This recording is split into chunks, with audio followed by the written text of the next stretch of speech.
Steel steel में भी carbon content को लो रखा गया है because steel has to bear a very heavy load. ठीक है, तो कार्बन कंटेंट कितना कम रखा गया है, ज़्यादा नहीं। जो हमारा कास्ट आयरन होता है उसमें 2% के आसपास रखा जाता है, लेकिन स्टील में जो है वेरिंग किया जाता है कार्बन कंटेंट को 0.1 से लेकर 1.5% के बीच में। अब इन दोनों के बीच में वो कितना पे भी स्टील रह सकता है, अब डिपेंडिंग अपॉन कि हमको स्टील से कैसा काम निकलवाना है। अगर हमको स्टील का चम्मच बनाना है तो ऑब्वियसली उसमें अगर कार्बन कंटेंट थोड़ा ज़्यादा भी रहेगा तो कोई दिक्कत नहीं है, लेकिन अगर हमको स्टील का कोई हेवी लोड बियरिंग स्ट्रक्चर बनाना है तो उसमें ऑब्वियसली कार्बन कंटेंट थोड़ा सा और कम होना चाहिए और 0.1 से थोड़ा ज़्यादा होना चाहिए। तो इस तरीके से कार्बन कंटेंट को वैरी करके हम लोग को रिक्वायरमेंट स्टील का कैसा है उस अकॉर्डिंग हम लोग स्टील को बना सकते हैं। स्टील में क्या है कि जो भी इम्प्योरिटीज़ होता है जैसे कि सल्फर, सिलिकॉन, फास्फोरस, इनको रिमूव कर दिया जाता है, कार्बन कंटेंट को लो किया जाता है। पहला रिक्वायरमेंट है जितने भी इम्प्योरिटीज़ हैं उनको रिमूव करो, कार्बन कंटेंट को परसेंटेज के अकॉर्डिंग कम करो। जो हमारा कास्ट आयरन है उसमें 2% होता है जो कि काफ़ी हेवी होता है, उसका हम लोग डिसएडवांटेज भी देख चुके हैं कि वो टूट जाता है काफ़ी आसानी से, इसलिए कार्बन कंटेंट को हमको कम करना पड़ेगा in order to increase the ductility of the material. तो स्टील का डक्टिलिटी को बढ़ाने के लिए कार्बन कंटेंट कम करेंगे।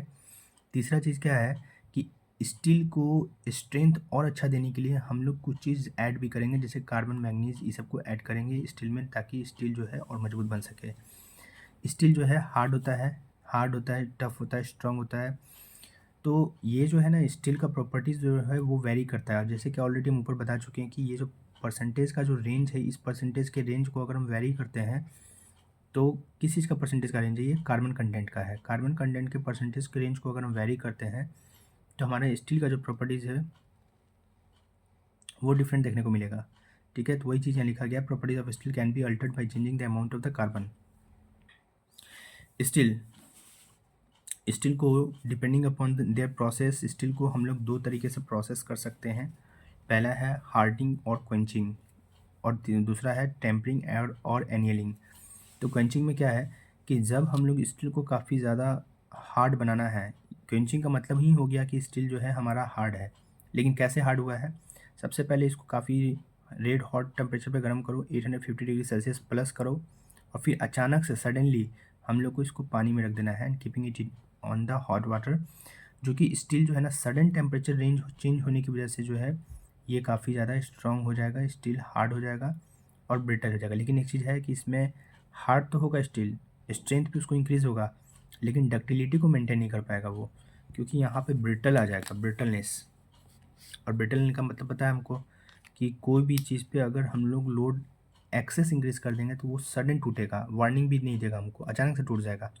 हमको चाहिए क्या होता है यहाँ पे, हमको डक्टिलिटी चाहिए था, लेकिन डक्टिलिटी हमको मिल नहीं रहा है। हमको तो यहाँ पे स्टील बहुत ही हार्ड हो रहा है, ये तो हमको पसंद है, ये ठीक है, चलो हार्ड हो रहा है अच्छी बात है, लेकिन ये नहीं पसंद है, क्योंकि ब्रिटल में क्या है कि ये अचानक से टूट जाएगा तो स्टील जो है हम ज़्यादा लोड उस पर डालेंगे और अचानक से वो टूट गया तो it will cause the accident. इसीलिए ये चीज़ अब प्रोसेस दिक्कत करने लगा। तो इसके बाद क्या है एनिलिंग। एनिलिंग में क्या है कि जो क्वेंच्ड स्टील होता है, यानी जो स्टील हम यहाँ पे हम लोग कर चुके हैं क्वेंचिंग, उसको हम लोग हीटेड करते हैं, टेम्परेचर जो रखते हैं हम लोग 230 से लेकर 350 डिग्री सेल्सियस के बीच में रखते हैं, और फिर उसको धीरे धीरे धीरे धीरे ठंडा हो जाने के बाद उसका टेंसाइल स्ट्रेंथ को इंक्रीज़ कराते हैं, कूल डाउन करते हैं उसको काफ़ी स्लोली। यानी जो स्टील हमको यहाँ पे आया है उसको इतना टेम्परेचर पे गर्म करने के बाद धीरे धीरे धीरे धीरे उसको ठंडा करते हैं। ऐसा नहीं कि सडन प्रोसेस से, ऊपर वाले में क्या था कि सडन प्रोसेस से ठंडा भी कर देना है, यहाँ पे वो चीज़ नहीं है। तो दिस इज़ द क्वेंचिंग, जो कि इंक्रीज़ कर देता है टेंसाइल स्ट्रेंथ। ये टेंसाइल स्ट्रेंथ जो तुम देख रहे हो ना, ये टेंसाइल स्ट्रेंथ कुछ और नहीं बल्कि डक्टिलिटी को इंक्रीज़ कर रही है। This is ductility, ductility increase हो रहा है यहाँ पे। ठीक है, uses of steel. Uses of steel में जैसे क्या है कि हमको बिल्डिंग स्ट्रक्चर, रेलवे ट्रैक्स, जहाँ पे भी हमको हेवी लोड का रिक्वायरमेंट है वहाँ पे हम लोग इन चीज़ों को यूज़ कर सकते हैं। इंजन का व्हीकल बनना या फिर ट्रक का जो बॉडी का फ्रेम होता है उनको बनना, railway compartment, railway tracks etc, सब हम स्टील से ही बनाते हैं। Corrosion of iron. आयरन को कोरोजन जब जंग लगता है तो जंग लगने के प्रोसेस को कहते हैं रस्टिंग। ठीक है, उसके बाद से ये जो जंग लगता है ये दो दो एक्टिव इम्पोर्टेंट एजेंट की वजह से लगता है, एक है एयर, दूसरा है वाटर। एयर कैसा होना चाहिए, ऐसा नहीं कि एयर जो है ड्राई होना चाहिए, एयर जो है मॉइस्ट होना चाहिए और पानी भी होना चाहिए। अगर कोई हमसे ये पूछे कि क्या सिर्फ अगर एयर रहेगा तो क्या हमको आयरन में जंग लग जाएगा, क्या नहीं, हमको एयर के साथ साथ वाटर भी रिक्वायरमेंट है। अगर वाटर है सिर्फ और एयर नहीं है तब भी जंग नहीं लगेगा। एयर और वाटर दोनों का प्रेजेंस है तभी जाके जंग लगेगा। इसीलिए यहाँ पे लिखा गया है rusting of iron requires both, दोनों चीज़ चाहिए, हवा भी चाहिए और पानी भी चाहिए जंग लगने के लिए। प्रिवेंशन कैसे हम करेंगे रस्टिंग का?